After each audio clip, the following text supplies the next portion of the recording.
Stop. I can't take it anymore. Oh, I do the live ones too. Yes, I know. I saw your act in the theater. You're really quite good.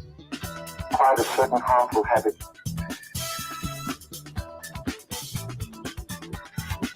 Stop it now, I mean it. I don't think he felt anything after the crash. Hello and welcome back. We are breaking up with RBS. This is episode number 92, and I am Tawny Santabria.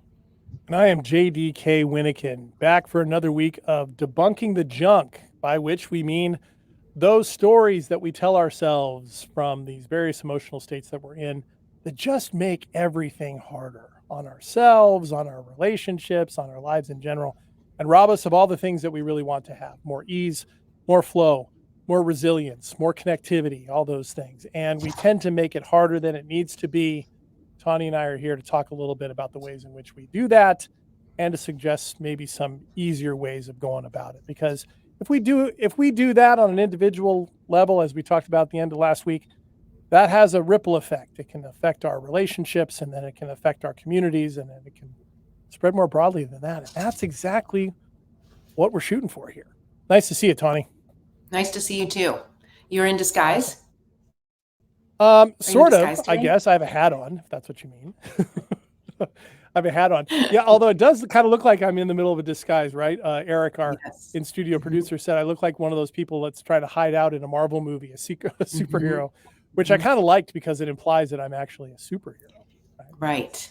Just Yes. not bad. That feels good. And by the way, we're gonna drift off here in just a minute. Before we do that, I got to thank everybody for being here. Welcome, everybody.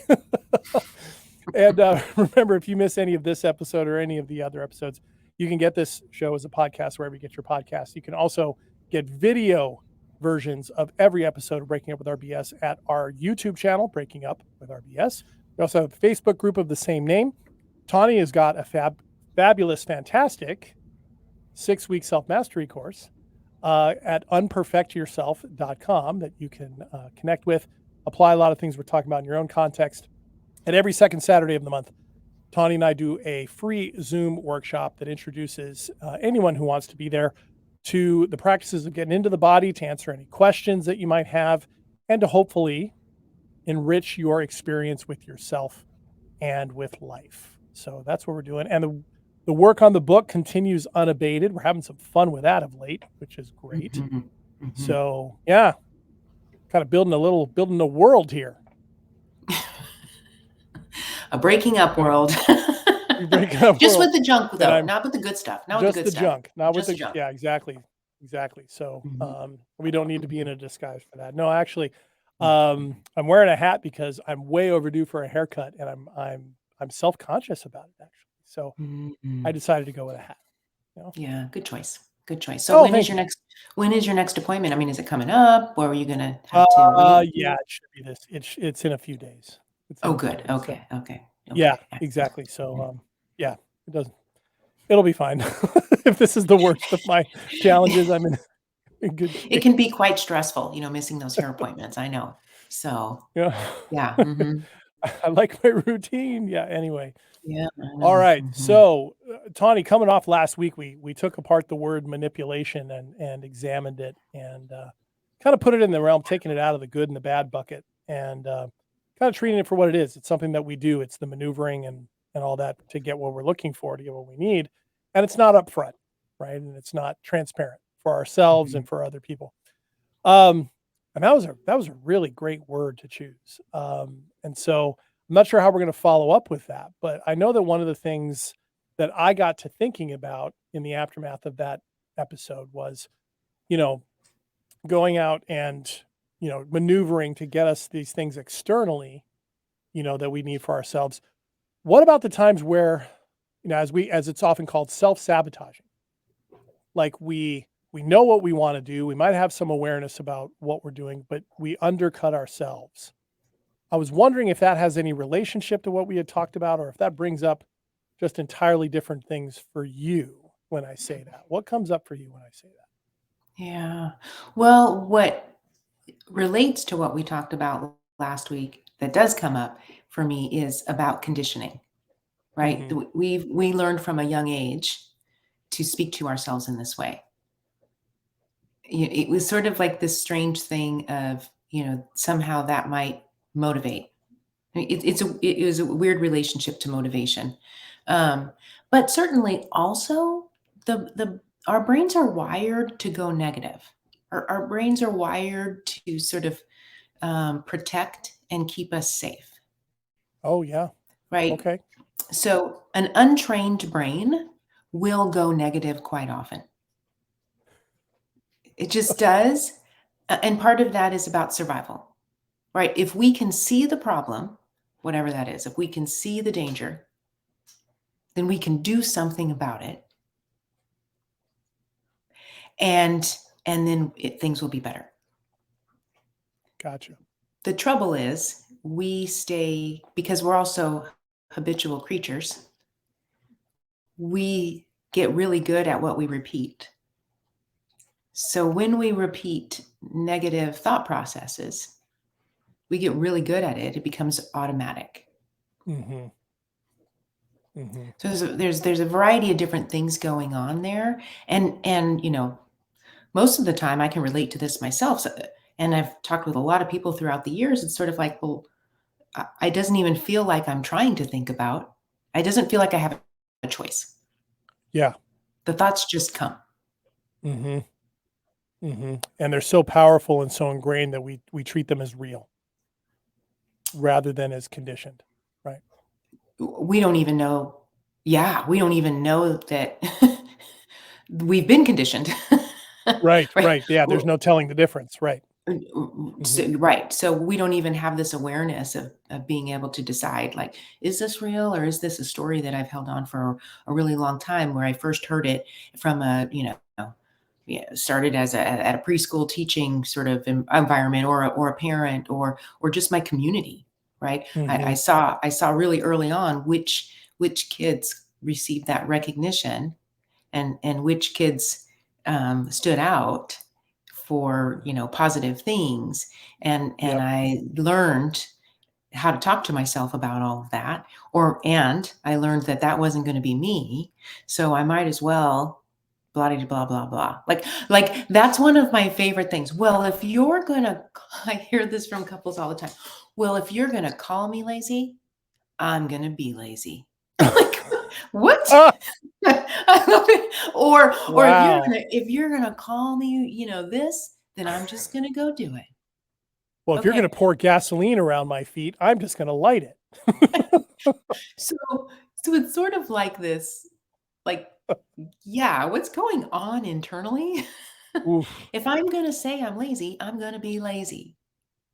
Mm-hmm. If I'm going to say I can't do this, I'm going to not be able to do this. Mm-hmm. Right. Yeah. Or if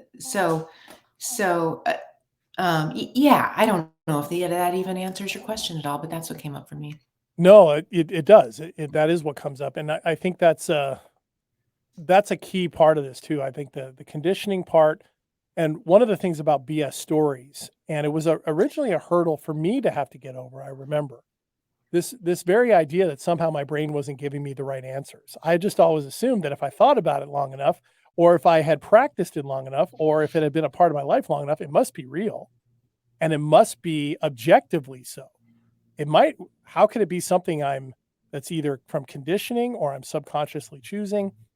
I knew all the words and I knew all that stuff, but the idea that I was sabotaging myself or undercutting my own efforts from a series of things and a series of thought patterns and stories that wasn't based in reality never occurred to me. It was like learning a different language at the front end of this, what we're talking about.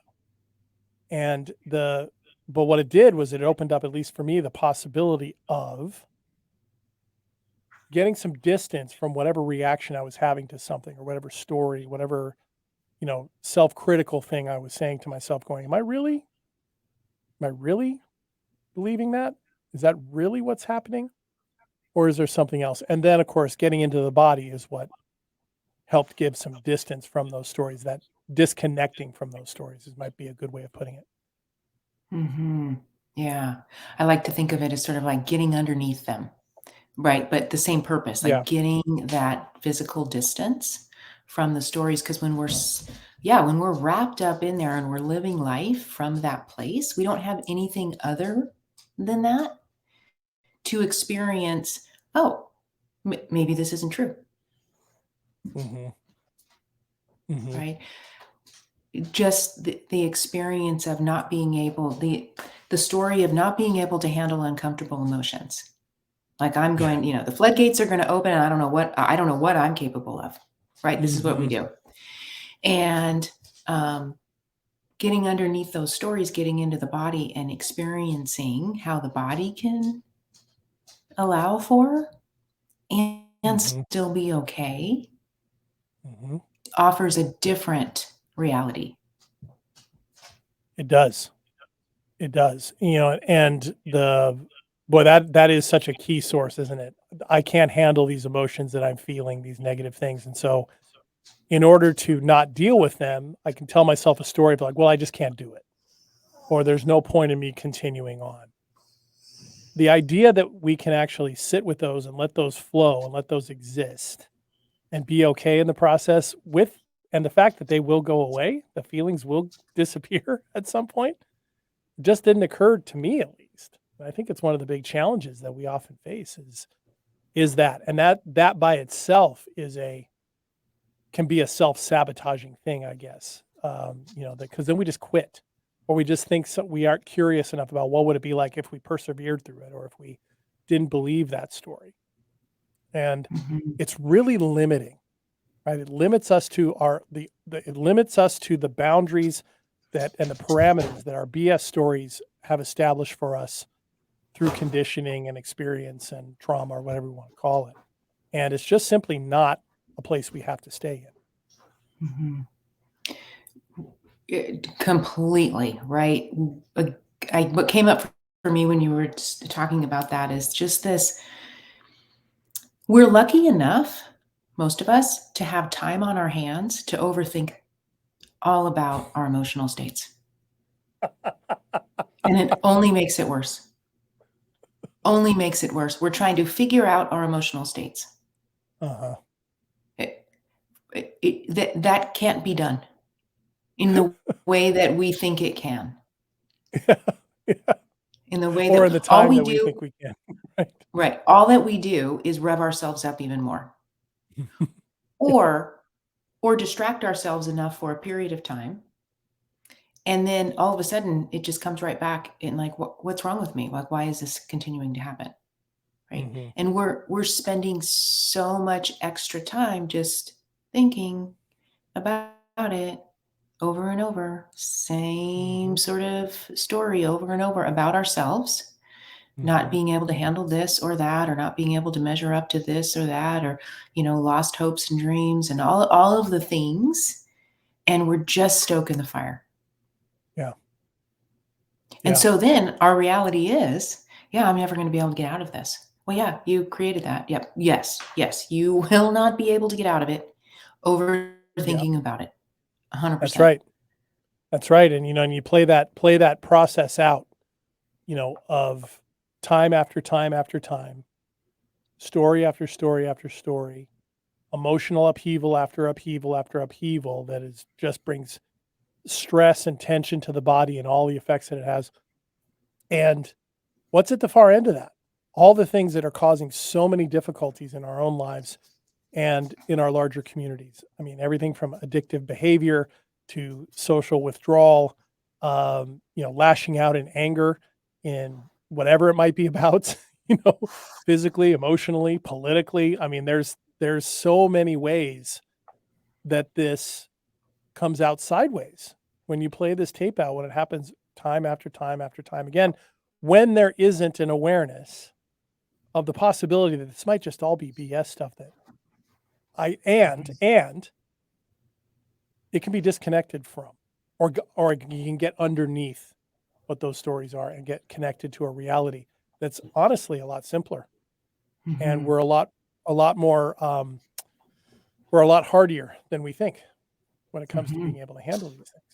Absolutely. Absolutely. And also, some people will say, oh, I don't overthink about that stuff. I just keep on trucking. I just keep on moving, right? Yeah, okay, okay. And so the other side of the coin of sort of just completely distracting or numbing out to or not wanting to get to know, why did I just have that outburst the other day when I was driving down the road? Oh, forget that because that person did that thing. I'll just go on about my business. Well, oftentimes that can come back in a dumpster fire later. So overthinking, but completely disregarding our reactions that are strongly unreasonable, either one of those we're probably going to be a little bit little problematic or hugely problematic. Right. Right. Yeah. And it's a very, I guess what we're getting at here is that on some level, this is the core of what we're talking about here. This is a day in, day out, moment by moment, minute by minute, hour by hour reality of how we are. And I love what you said at the front end. The untrained brain will go negative. The untrained brain will go negative. We have a title for the episode, by the way, because that's really good. But I think it's really true because what we're talking about, it's not just training the brain, it's that connecting to the body. It's that somatic knowledge, the body telling us it's not just this repository for pain or for, to move our brain around. It's actually telling us something. And that's part of this larger system that we're trying to get in touch with. And when we do that, that's part of training the brain, isn't it? Is getting out from this idea that the thinking space is all there is. It's getting it integrated with how the actual mind was designed to work with everything else in our body as a receptor of information, as a transmitter of information, and as a connective element, right? I mean, that's what we're talking about. We're talking about training the brain as opposed to the untrained brain, right? Right, because the untrained brain is going to be, at least in our world today, because the untrained brain gets hit with constant stimulation if we're just going about our day and giving no consideration to what we're feeding it. Right. So it will be untrained and we won't get a break from it. All the thoughts we're supposed to be thinking and the stories we're supposed to be telling and the whole engagement of life from that space. When we give it a break, kind of get out from underneath and utilize other parts of the wisdom in our body to help us work with the brain, the thinking space. Obviously, the brain controls the body, but blah, blah, blah, blah. We know this, right? Like the thinking space of the brain, right? We give it a break and we start to maybe move into reflection period or contemplation where we're utilizing the brain to notice things in different ways or to even question or get curious about or wonder about, like we've talked about in other episodes, where we can slow things down. Because an untrained brain is going to be highly reactive and highly sensitive and looking for danger all over the place. Yeah, that's right. Yeah. And an active brain, a hyper moving thinking space cannot calm down that same thinking space. It's not it's not just a saying. It is actually neurologically impossible. It doesn't work that way. And that's the thing that was amazing to me as I learned about the physiological elements of all this. When we get into the body and what that does, what that ignites, it literally slows everything down. And then it clears, by extension, clears the mind a bit more. That's what slows it down.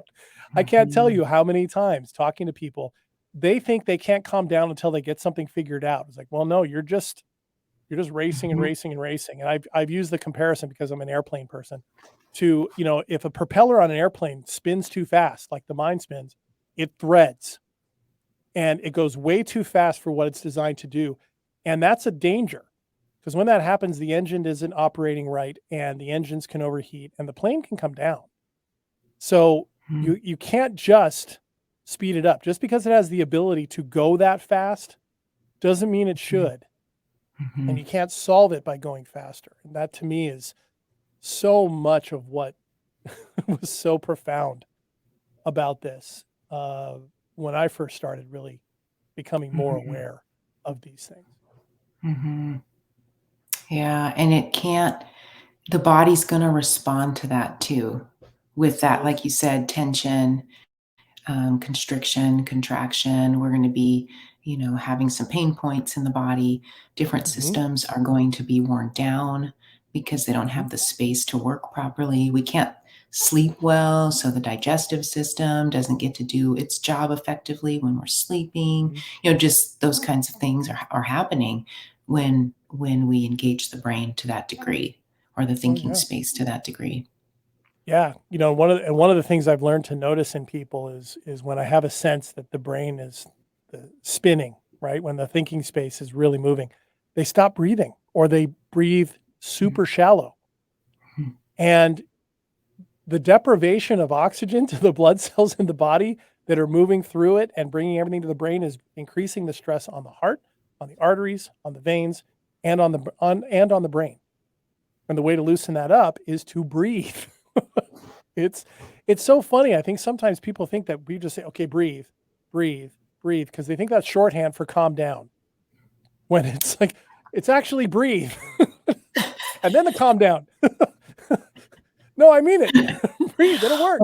Yeah, we could talk about breathe for an episode, right? But Oh yes, yeah, we I could. think it is kind of funny. I think sometimes people do use breathe in like calm down, Uh-huh. but yes, the breath will allow you to calm down if you utilize it in ways that allow Uh-huh. you to calm down. That's right. It's It, able to do that. it is. And if you are open to the idea that your brain doesn't have to give you the answer, that you can actually go to your body and disconnect, and then you don't need an answer. You just can become calmer and get more centered in what the reality is in the moment. Um, it's hard to explain that. Again, we've said before on here, sometimes it's the difference between describing swimming in the ocean and swimming in the ocean, or the idea that there's a difference between trying to sleep and just going to sleep. It Mhm. it can be tough, but yet it is so. It's one reason I laugh about it so much, because it is simple in that concept, and yet because we've been conditioned in the exact opposite direction of this, it can be really tough to connect with it. Yeah. And sometimes when we really start thinking about this and talking about this and really getting to the heart of the matter, it's kind of really frustrating that we were conditioned this way. I Like why? know. Why did this need to happen this way? Right? Oh man. Yeah. So, but it is what it is, right? Like, but here we are. We can unwind, right? And step back and learn new things about ourselves. Mhm. And that's when we're going to be able to experience some of the things that we're talking about in terms of slowing down. One of my a massage person that I see regularly, she always tells me, oh shoot, I just lost it. She says, um, she says, slow down, learn fast. Mm. Slow down, learn fast.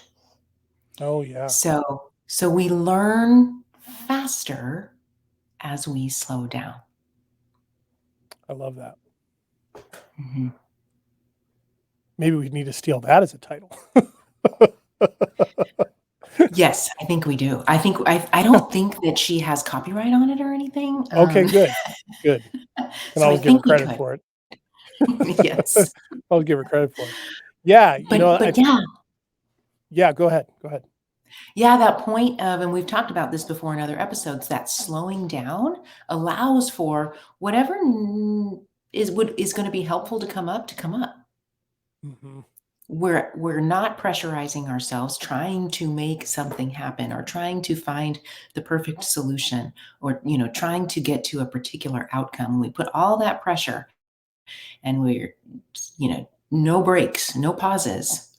We're it's going to take us that much longer than if we just slow down, sleep on it, go take a walk, Mhm. go, maybe you're hangry and you need lunch, right? Mhm. Like take some time away, and oftentimes what you were trying to search for and trying to grab onto just arrives.